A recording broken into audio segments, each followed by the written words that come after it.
But I am the person today that believes in the power of moments.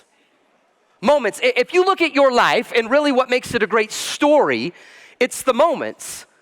That's what you remember. You don't remember days, you remember the moments. And now in the current situation that we are living in, the difference between a distributorship that is successful versus a distributorship that is significant, I believe it's found in the moments that you choose to create. How do your people experience you, and how do they experience themselves when they're with you? It's the moments that matter. You see, One Team Global, not long ago, there was a little kid, little guy, and he went to school, and he would sit in class, and he didn't struggle with science or English. That wasn't his problem. He would try to pay attention, he would try to focus, and every time he did, his right hand would just start to move. And then his left hand would start to move. And obviously, if you're sitting in a meeting and someone's clicking their pen or they're tapping their foot and you're like, do it one more time and I swear. It gets annoying. And all the other little kids in the class, they called him the twitcher. He got called the tapper. They'd say, hey, kid, what's your problem? Like, why are you always moving? Stop moving, stop moving. Hey, sit still. And it wasn't even just the kids. Even the teachers. They'd look at the young boy and they'd say, hey, young man, listen, I've told you 5 times, I need you to stop tapping. Hold still. Another teacher, young man, please, stop moving. Sit on your hands, please. For all that is sacred and holy, just sit on your hands. It happened again and again and again until one day, there was a teacher, and his name was Mr. Jensen. He'd been teaching for a long time. Looked at the boy as he was tapping in his class, and he said, young man in the back, listen, I need you to hold still. I also need to see you after class. We're gonna have a conversation. Could you imagine me? All the other kids are like, ooh, Twitcher's gonna die. You don't want to stay after class. The bell rings. Everybody's dismissed. Classroom leaves. It's completely empty, minus Mr. Jensen and the little kid. So the teacher goes to the back of the room, grabs a big chair and a little chair, looks at the kid, says, come here, sit down. The kid walks up, really nervous. And the first thing Mr. Jensen says is, do you know why we're talking? Do you know why we're having a conversation? And the little kid said, yeah. And he said, I know why. He said, it's because I tap. It's because I move. He said, listen, I'm sorry, Mr. Jensen. I don't mean to. And half the time, I don't even know that I'm doing it. Mr. Jensen, he grabbed his hands. He goes, I know. He said, but you're kind of the kid that's on the list. I know you get teased. I know you get bullied. All the other teachers, they talk about you because you move. You tap. You tap in my class and you tap in everybody else's. He said, but I've watched you though.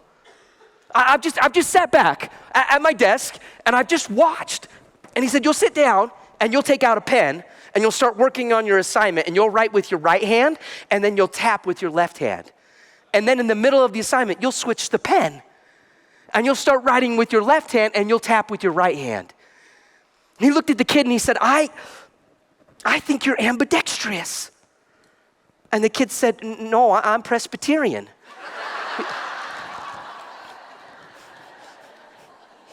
He said, no. He's like, that's not what it means. He said, try this. He said, I gotta know. He said, can you tap your head and rub your belly at the same time? He said, just try it. So little kid gave it a go. He could do it. And he said, okay, now can you switch it? Can you rub your head and then tap your belly? And literally, back and forth, without thinking about it, the kid could do it. Mr. Jensen, he sat back in his chair. He looked at the boy and he goes, yeah, it all makes sense. And he leaned forward, looked the kid right in the eyes, and he said, I don't think you're a problem. I just think you're a drummer. Some of you are like, what's the difference between those two things? Get out. I don't think you're a problem. I just think you're a drummer. Now, do you remember when I started today, I told every one of you that I am someone that believes in the power of a moment. One moment, a single moment in time that has the ability to change a person's life. Because in this moment, Mr. Jensen, he looks at the boy and he said, hang on. He said, I have something for you. And he reaches back in his top desk and he opens up the top drawer. And he reached inside and he took out my very first pair of drumsticks. My very first pair.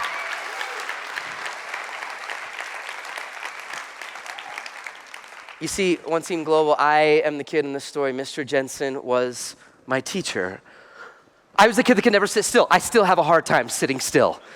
I just moved. Everybody saw the limitation. They saw the annoyance. And it took one person in my life who said, no, you're not a problem. You're an opportunity. And then created a moment that allowed me to live a better story. I look at that experience and I look at what you do and it is literally the same. You have the opportunity to write that better story that when people are with you, they go, I like myself best. Again, how do people experience you? How do they experience themselves when they're with you? The moments you choose or choose not to create, they matter in the stories that you write. Every one of you in this room, you're all beautiful storytellers. Not in the story that you tell. You're beautiful stories in the ability that you have to help others write them. This amazing organization, they called me up and they said, Clint, hey, we're bringing everybody back together in Provo, Utah. We want you to come and speak. And I said, I'm in. And then they said, but what we would really love is if you would play the drums. And so, One Team Global, can I play for you?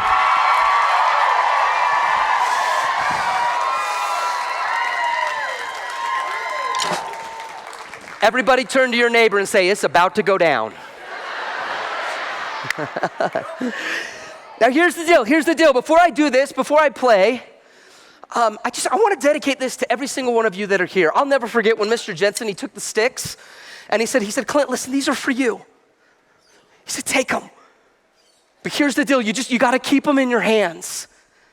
That was 23 years ago, and I can stand up here today and honestly tell every one of you that 23 years ago, literally to this exact moment, I've had the opportunity to keep my promise to Mr. Jensen.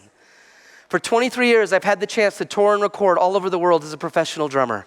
I played with Tim McGraw, Carrie Underwood, the Utah Jazz.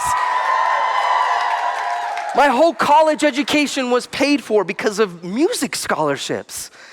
And I don't tell all of you that to go, oh, wow, good for you, Clint, or oh, what a list of accolades. That's not the reason. I'm telling you that because of one person who created a moment that changed everything. Stop seeing the problems and start seeing the opportunities.